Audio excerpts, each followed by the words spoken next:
नमस्कार। तथास्तु अध्यात्म एवं ज्योतिष संस्थान में आपका स्वागत है। आज हम जिस विषय पर चर्चा करने वाले हैं ये एक ऐसा विषय है जिससे हम सभी लोग बहुत बार डरे हुए से रहते हैं या बहुत बार उत्सुक रहते हैं, जानने की इच्छा रखते हैं। और ये विषय जो आज का है वो है कि शनि की साढ़े साती।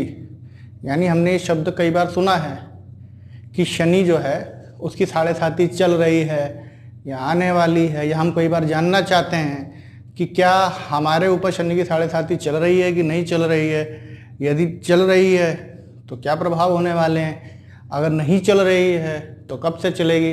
तो आज हम इन्हीं विषयों पर चर्चा करेंगे कि आखिर अपनी जन्म कुंडली से हम कैसे जानें कि शनि की साढ़े साती कहाँ पे है। आइए इस पर हम बात करते हैं। इस समय शनि मकर राशि में है, यानी शनि का जो ग्रह की स्थिति वो उस समय वो मकर राशि में विद्यमान है, उसमें गोचर कर रहा है। और हम ये जानते हैं कि हमने पहले भी बताया हुआ है अपने पिछले लेक्चर्स में कि जो 12 राशियां हैं, ग्रह एक एक करके हर राशि को पार करते हैं और इस तरीके से वो एक चक्र पूरा करते हैं और जिसकी अलग अलग आयु होती है या समय होता है। शनि का जो समय होता है वो इस प्रकार का होता है कि शनि एक राशि में 2.5 वर्ष रहता है। जैसे चंद्रमा 2.25 दिन रहता है, गुरु 1 वर्ष रह सकते हैं, सूर्य 1 महीने रहता है, तो शनि एक राशि में 2.5 वर्ष रहता है। और 2.5 वर्ष शनि जब जिस भी राशि में विद्यमान रहता है वो उस राशि के ऊपर अपना प्रभाव छोड़ता है।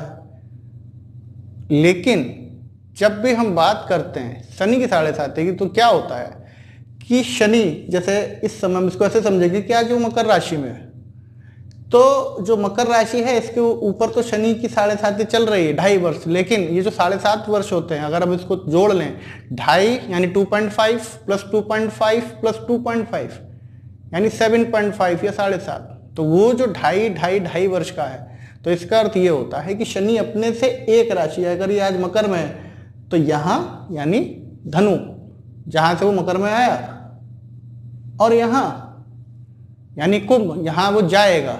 तो इन 2.5 वर्ष, ये 2.5 वर्ष और ये 2.5 वर्ष, ये 3 मिलाकर साढ़े साती का निर्माण करते हैं। यानी कि शनि की साढ़े साती आपकी जो भी जन्म की राशि है उससे एक राशि पहले जब शनि आया तो वो शुरू हो जाती है, और एक राशि के बाद जब तक वो रहता है तब तक वो चलती है। तो ये 2.5 और 2.5 ये जो 7.5 वर्ष हैं, इन्हीं को ज्योतिष में हम साढ़े साती मानते हैं। यानी कि जो शनि की साढ़े साती होगी वो धनु राशि वाले के लिए कब शुरू हो जाएगी, जब वृश्चिक राशि में शनि आया होगा। यानी तुला से जैसे ही वृश्चिक में आया तो वृश्चिक में था, इसलिए चूंकि वृश्चिक धनु से एक राशि पहले है तो साढ़े साती उसकी शुरू हो चुकी है। फिर वो खुद धनु राशि में आएगा 2.5 वर्ष बाद, तो भी साढ़े साती रहेगी।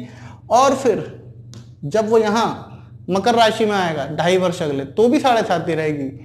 इसके बाद जब वो 11 या कुंभ राशि में जाएगा तब साढ़े साती उतरेगी। इसलिए अगर इस समय की बात की जाए तो वर्तमान में जो 3 ग्रह, 3 राशियां हैं जिनके ऊपर शनि का प्रभाव रहेगा साढ़े साती, वो होंगी पहली वो राशि जहां शनि है यानी मकर, उससे एक पहले की राशि यानी धनु, और उससे एक पहले की राशि यानी कुंभ। तो इन 3 राशियों पे जो शनि की साढ़े साती है उनका प्रभाव रहेगा। अब ये जानने की जरूरत है कि जैसे ही शनि 11 नंबर में आएगा या कुंभ में आएगा तो इनकी साढ़े साती खत्म हो चुकी होगी। अर्थात शनि की जो साढ़े साती होती है उसके 3 चरण होते हैं। कहा जाता है पहला पैर, फिर मध्य और सिर। तो पैर पे वो तब होगी जब वो आपसे एक राशि पहले आएगा, यानी इस समय यहाँ। जब वो आपकी राशि में आएगा उस समय वो चढ़ जाएगी, और जब वो उतरने की स्थिति में होगी तो यानी सर पे चढ़ेगी, मध्य में होगी, फिर वो उतरने की स्थिति में वो कुंभ की राशि में चली जाएगी। इस प्रकार हम शनि की साढ़े साती को समझते हैं। अब होता क्या है कि हमारे यहाँ सामान्यतः माना जाता है, लोग डरे रहते हैं कि शनि की साढ़े साती में नुकसान ही होता है। ऐसा बिल्कुल भी नहीं है, बिल्कुल भी भयभीत ना हो। शनि की साढ़े साती अलग अलग जातकों के, अलग अलग व्यक्तियों की कुंडलियों में शनि की जो भी अवस्था होती है उसके हिसाब से फल देती है। अगर शनि आपका मजबूत है, तुला राशि में है, मकर राशि में, तो वो आपको बहुत आगे ले जा सकता है। यही नहीं, हमारे यहाँ वर्तमान प्रधानमंत्री जी मोदी जी, ये कि इनकी शनि के 7.5 में ही इनको सर्वोच्च पद प्राप्त हुआ। और अगर आप संयोग देखेंगे तो अमेरिका के राष्ट्रपति ट्रंप का भी यही संयोग है कि शनि के 7.5 में ही सर्वोच्च पद प्राप्त हुआ। अर्थात यदि आप ऐसा समझते हैं या डरते रहते हैं कि शनि की 7.5 से आपके ऊपर असर आने वाला है, वो भी निगेटिव या नकारात्मक, तो ऐसा बिल्कुल भी नहीं है। शनि आपकी कुंडली में जो शनि की स्थिति है, आपकी जो जन्म की राशि है, उसके हिसाब से अपने फल प्रदान करते हैं। अब हम ये जानते हैं कि यदि शनि की 7.5 चल रही है तो क्या करें जिससे उसके अशुभ जो फल हैं वो कम हो जाएं। देखिए, शनि जो है वो सेवकों का ग्रह माना जाता है, अर्थात आपके साथ काम करने वाले, जो आपसे पद में छोटे हैं, आपसे जो आयु में छोटे हैं, आपके घर में जो नौकर चाकर लोग हैं, ये सेवक होते हैं, क्योंकि आप कहीं ना कहीं उनकी सेवा प्राप्त कर रहे होते हैं। इनके साथ जो आपका व्यवहार है वो शनि के 7.5 में आपको अशुभ फलों से मुक्ति दिलाने के बहुत काम आता है।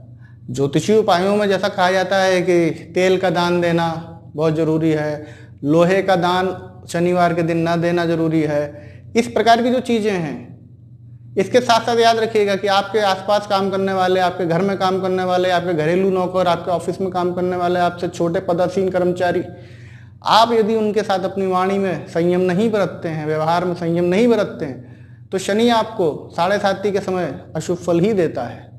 इसीलिए हम ये अपने इस चैनल के माध्यम से बताना चाहते हैं कि जो ज्योतिषीय उपाय हैं वो तो करें ही करें, लेकिन उनके साथ साथ कुछ ऐसे भी उपाय हैं, यदि आप इनको करेंगे तो शनिदेव ज़्यादा प्रसन्न होंगे। क्योंकि इससे ये पता चलता है कि जब भी आप किसी भी गरीब या किसी कमज़ोर या अपने से नीचे पदस्थ व्यक्ति के साथ उचित व्यवहार करेंगे तो सदैव आपका शुभ चाहेगा, आपके लिए अच्छी बातें बोलेगा, आपके लिए अच्छी उम्मीदें, आकांक्षाएं या आशीर्वाद देगा, तो जो अशुभताएं हैं वो इनसे कम हो जाएंगी। इस प्रकार शनि की 7.5 से भयभीत होने की जरूरत नहीं है, डरने की जरूरत नहीं है। शनि डराने के लिए नहीं है, न्याय के देवता है। अगर आपके जीवन में आपने उचित कार्य किए हैं, अनुचित कार्य नहीं किए हैं, तो ये निश्चित याद रखिए कि शनि की 7.5 आपको लाभ देकर ही जाने वाली है। वो आपका अहित नहीं करेगी, लेकिन यदि आप वैमनस्य, ईर्ष्या या जिसको जेलस कहते हैं, वो मन में भरे हुए हैं, दूसरों के प्रति कटु वचनों का प्रयोग कर रहे हैं, तो आप निश्चित मानिए कि शनि की 7.5 आपका नुकसान करेगी ही करेगी। अतएव अपने आप को इस दौरान बदलने का भरपूर प्रयास करना चाहिए। और जिनकी भी कुंडली में शनि की अशुभ स्थिति है, उनके लिए ये विशेष सलाह है कि वो अपने व्यवहार में परिवर्तन कर लें, कटु वचनों पर नियंत्रण लगाएं, वाणी पे संयम रखें, छोटे लोगों के साथ जिनको वो छोटा मानते हैं, अपने से, चाहे धन से, चाहे पद से, चाहे आयु से, उनके साथ सम्मानजनक व्यवहार करें। इसी प्रकार की और जानकारी लेने के लिए हमसे जुड़े रहिए। नमस्कार।